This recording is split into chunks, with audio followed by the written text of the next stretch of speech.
अक्सर हमने अपने आसपास ऐसे बहुत से लोगों को देखा होगा जो दूसरों से कम हुनरमंद होते हैं। दूसरे लोगों के मुकाबले उनमें कम टैलेंट होता है, लेकिन फिर भी वो उन लोगों से ज़्यादा कामयाब हो जाते हैं। तो ऐसा क्या होता है?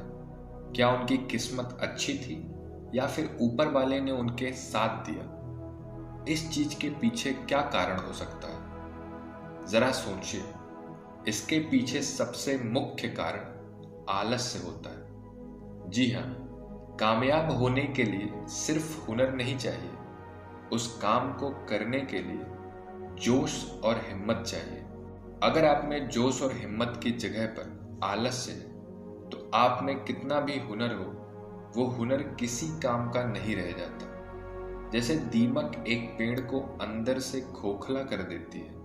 बाहर से तो पेड़ वैसा का वैसा दिखता है, लेकिन अंदर से वो पेड़ खोखला हो चुका होता है। उसी तरह आलस्य आदमी को अंदर से खोखला बना देता है। उसका जोश, उसकी स्फूर्ति अंदर से मर चुकी होती है। चाहे बाहर से वो आदमी स्वस्थ नजर आए, लेकिन अंदर से आलस ने उस दीमक की तरह उस आदमी के शरीर को अंदर से खोखला कर दिया होता है। आज की जो कहानी मैं आपको सुनाने वाला हूं, उसमें आपको आलस्य के मुख्य कारण पता चलेंगे और साथ ही आपको आलस्य को हटाने के लिए कुछ यौगिक उपाय बताए जाएंगे। इससे पहले कि आप इस कहानी में खो जाएं, इस चैनल को सब्सक्राइब जरूर कर लें। चलिए कहानी शुरू करते हैं। एक बार की बात है, एक आलसी आदमी बुद्ध के पास आकर कहता है कि हे बुद्ध, मैं अपने आप से बहुत परेशान हूं। मैं बहुत ही आलसी आदमी हूं, इसलिए सब लोग मुझे ताने देते रहते हैं। क्या आपके पास कोई ऐसा मार्ग है जिससे मेरा आलस दूर हो सके? ये सुनकर बुद्ध ने कहा कि तुम्हें कैसे पता कि तुम आलसी आदमी हो? इस बात का उत्तर देते हुए वो आदमी बोला कि हे बुद्ध, सब लोग मुझसे कहते रहते हैं कि तू बहुत आलसी आदमी है, तुझसे कोई काम ठीक से नहीं होता, तू हर काम को टालता रहता है और बिना जाने क्या क्या बातें कहते रहते हैं। यहाँ तक कि मेरे परिवार के लोग भी मुझे आलसी आदमी कहकर पुकारते हैं। ये सुनकर बुद्ध उस आदमी से पूछते हैं कि तुम्हारे पास आलसी होने का कोई प्रमाण है? क्या तुम ये सिद्ध कर सकते हो कि तुम एक आलसी आदमी हो? ये सुनकर वो आदमी कहता है कि हे बुद्ध, मैं कभी भी सुबह जल्दी नहीं उठ पाता और हर काम को टालता रहता हूँ। मुझे लगता है आलसी होने के लिए ये प्रमाण काफी होगा। इस आदमी की बातें सुनकर बुद्ध कहते हैं कि आलस्य को समझने के लिए हमें ये जानना होगा कि आलस्य क्या है और वो किसी आदमी के शरीर में कैसे जन्म लेता है।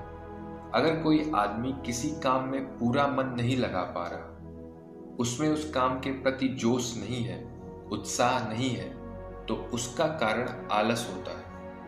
आलस जोश और उत्साह का विपरीत होता है। इसे समझने के लिए हमें यह जानना अति आवश्यक है कि आलस्य आदमी के शरीर में दो स्तर पर जन्म लेता है, शारीरिक स्तर और मानसिक स्तर। ये कहते हुए बुद्ध ने उसे समझाना शुरू किया कि सबसे पहले शारीरिक स्तर पर ये आलस्य को समझते हैं। इसके बाद बुद्ध ने अपने दम के भिक्षुओं की तरफ इशारा करते हुए कहा कि तुम जरा गौर से इन भिक्षुओं को चलना, बैठना, उठना और लेटना देखो। इन भिक्षुओं के चलने में एक तालमेल होता है, एक लय होती है, एक आनंद होता है। और जब ये बैठने की मुद्रा में होते हैं तो इनकी रीढ़ की हड्डी सीधी होती है और गर्दन थोड़ी सी उठी हुई होती है। और वहीं पर जब ये लेटते हैं तो इनका पूरा शरीर एकदम शांत और स्थिर होता है। और वहीं जब एक आलसी आदमी चलता है तो वो एकदम झुका हुआ, थका हुआ और बिना आनंद के चल रहा होता है। याद रखो, 70% आलस हमारे उठने, बैठने, चलने और लेटने से तय होता है। अगर हम अपनी इन अवस्थाओं को समझ लेते हैं और होश पूर्वक चलने, उठने और बैठने का अभ्यास करते हैं, प्रयत्न करते हैं, तो हमारा 70% आलस्य दूर हो जाएगा। शारीरिक स्तर पर आलस्य का दूसरा मुख्य कारण होता है सही नींद ना लेना। अक्सर हमें पता ही नहीं होता कि हमें कितनी देर सोना है। याद रखो, एक मानव शरीर को सीमित समय की नींद लेनी चाहिए। अगर वो सीमित समय से ज्यादा नींद लेता है तो वो भी आलस्य का शिकार होगा। अगर वो सीमित समय से कम नींद लेता है तो वो आलस्य का शिकार होता है। ये सुनकर वो आदमी बोला कि हे बुद्ध, एक मानव शरीर को कितनी नींद लेनी चाहिए? इसका उत्तर देते हुए बुद्ध ने कहा कि एक मानव शरीर को 6 से 8 घंटे की नींद लेनी चाहिए। अगर आपका शरीर ज्यादा थका हुआ नहीं है तो 6 घंटे की नींद, अगर ज्यादा थका हुआ है तो 8 घंटे की नींद। इसी के साथ ये भी ख्याल में रखना चाहिए कि सोने के लिए रात का समय निर्धारित किया गया है। कुछ लोग दिन में ही सो जाते हैं, जिसकी वजह से धीरे धीरे आलस्य उनके अंगों में समाने लगता है। शारीरिक स्तर पर आलस्य का तीसरा मुख्य कारण है सुबह जल्दी ना उठ पाना। पूरी प्रकृति, यहाँ तक कि पेड़ पौधे और पक्षी भी सुबह सूर्योदय होने से पहले जाग जाते हैं। ये हम पक्षियों को देखकर भी समझ सकते हैं कि प्रकृति ने मनुष्य के जागने का कौन सा समय निर्धारित कर रखा है। अगर हम सुबह जल्दी उठते हैं, सूर्य उदय होने से पहले उठते हैं, तो हमारे शरीर में एक स्फूर्ति होगी, एक ताजगी होगी और हम हर काम में अपना मन लगा पाएंगे। ये सुनकर वो आलसी आदमी बोला कि हे बुद्ध, लेकिन मेरा काम ऐसा है जो मैं रात में कर पाता हूँ। इसी वजह से रात में सही समय पर नहीं सो पाता और सुबह जल्दी नहीं उठ पाता। तो जिन लोगों का काम रात में होता है वो सुबह कैसे जल्दी उठ पाएंगे? तो ये सुनकर बुद्ध कुछ सोच विचार करते हैं और उसके बाद कहना शुरू करते हैं कि जिन लोगों का काम रात में होता है उन्हें अपना काम पूरा मन लगाकर करना चाहिए, और यदि ऐसे लोग रात में काम करके दिन में सो जाते हैं और सीमित समय की नींद लेते हैं तो वे भी आलस्य से बच सकते हैं। लेकिन रात में जितनी गहरी नींद आती है उतनी गहरी नींद दिन में नहीं आ पाती, क्योंकि दिन में शोर शराबा ज्यादा होता है जिससे आदमी गहरी निंद्रा में नहीं जा पाता। इसीलिए जो आदमी दिन में सोता है उसे कुछ ऐसी व्यवस्था करनी चाहिए जिससे बाहर का शोर शराबा उसकी नींद में बाधा ना बन सके। इसके लिए वो अपने कानों में रुई वगैरह ठूंस सकता है जिससे बाहर की आवाज उसके कानों में ना पड़े और वो गहरी निंद्रा ले पाए। शारीरिक स्तर पे आलस्य का अगला मुख्य कारण होता है भोजन। सही समय पर सही भोजन करना शरीर के लिए अति आवश्यक होता है। कुछ लोग ऐसा भोजन करते हैं जिसमें कोई जान ही नहीं होती। अब आप भी सोचिए, जिस खाने में जान ही नहीं है, जिस खाने में ऊर्जा ही नहीं है, वो खाना आपके शरीर को ऊर्जा कैसे दे सकता है? और अगर इंसान ऐसा खाना खाएगा तो उसका शरीर किसी भी काम को करने में प्रतिरोध करेगा ही। अक्सर गलत समय पर उल्टा सीधा भोजन करने से आदमी का मोटापा बढ़ता चला जाता है और एक पतले इंसान के मुकाबले एक भारी शरीर वाले इंसान के शरीर में ज्यादा आलस्य पाने की संभावना हो जाती है। इसलिए ऐसा भोजन करो जो प्रकृति से सीधा प्राप्त हो रहा हो, जिसमें कुछ ऊर्जा हो। यह सुनकर उस आदमी ने कहा कि हे बुद्ध, शारीरिक स्तर पे तो आलस्य को मैं समझ गया, लेकिन मानसिक स्तर पे आलस्य क्या होता है? इसका उत्तर देते हुए बुद्ध कहते हैं कि इंसान को अपने जीवन में बहुत सारी नाकामयाबी मिलती है। जब वो नाकामयाब होता है, किसी काम को पूरा नहीं कर पाता, तो उसका जोश और उत्साह अगले काम को करने के लिए ठंडा पड़ जाता है। जब भी किसी नई काम को शुरू करता है तो उसका पिछला काम उसके मन को प्रभावित करता रहता है। इसलिए वो नए काम को पूरे जोश और उत्साह के साथ और पूरा मन लगाकर नहीं कर पाता, और यही आलस्य का कारण बन जाता है, जिसकी वजह से वो नया काम भी पूरा नहीं हो पाता, क्योंकि उसमें उसका पूरा मन और पूरा जोश नहीं लगा होता। इसके लिए हमें यह समझना जरूरी होता है कि जो पिछला काम हमारा पूरा नहीं हो पाया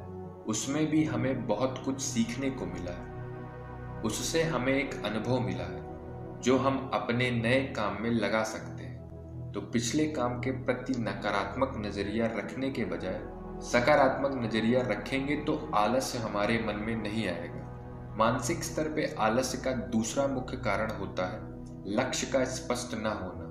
यह कहकर बुद्ध उस आलसी आदमी से सवाल करते हैं कि मान लो यदि तुम किसी जंगल में फंस गए हो और तुम्हारे पास खाने पीने के लिए कुछ भी नहीं है तो तुम क्या करोगे। वो आदमी कहता है कि हे बुद्ध, मैं जिंदा रहने के लिए उस जंगल में खाने पीने का सामान ढूंढूंगा।